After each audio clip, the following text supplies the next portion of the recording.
എത്ര രൂപ സാലറി കിട്ടിയാലും ഏകദേശം 25-ാം തീയതി ആകുമ്പോഴത്തേനും നിങ്ങളുടെ അക്കൗണ്ട് സീറോ ബാലൻസ് ആയി പോകാറുണ്ടോ? എങ്കിൽ ഈ വീഡിയോ നിങ്ങൾക്കുള്ളതാണ്. പേടിക്കണ്ട, ഇത് നിങ്ങൾക്ക് മാത്രം സംഭവിക്കുന്നൊരു കാര്യമല്ല.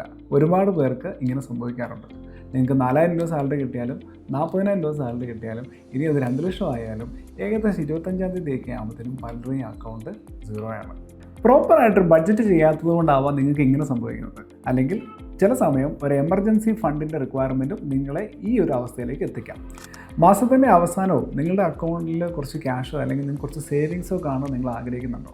ഇനി പറയുന്ന ടിപ്സുകൾ നിങ്ങൾ ഫോളോ ചെയ്യുകയാണെങ്കിൽ ഇത് നിങ്ങൾക്ക് ചിലപ്പോൾ സാധിച്ചേക്കും. ഒന്നാമത് നിങ്ങൾക്ക് ചെയ്യാൻ പറ്റുന്നത് ബഡ്ജറ്റിംഗ് ആണ്.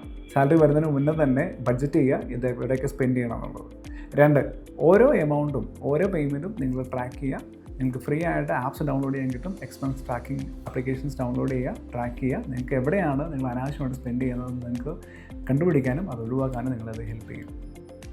3, നിങ്ങളുടെ ഇൻകം വരുമ്പോൾ തന്നെ വേറൊരു അക്കൗണ്ടിലേക്ക്, നിങ്ങൾ സ്ഥിരമായിട്ട് ഉപയോഗിക്കാത്ത അക്കൗണ്ടിലേക്ക് ആ ഒരു ചെറിയൊരു എമൗണ്ട്, ഒരു പോർഷൻ മാറ്റി വെക്കുക എന്നുള്ളതാണ്. ഇത് നിങ്ങൾക്ക് എമർജൻസി ആയിട്ട് നിങ്ങൾക്ക് യൂസ് ചെയ്യാനും സാധിക്കും.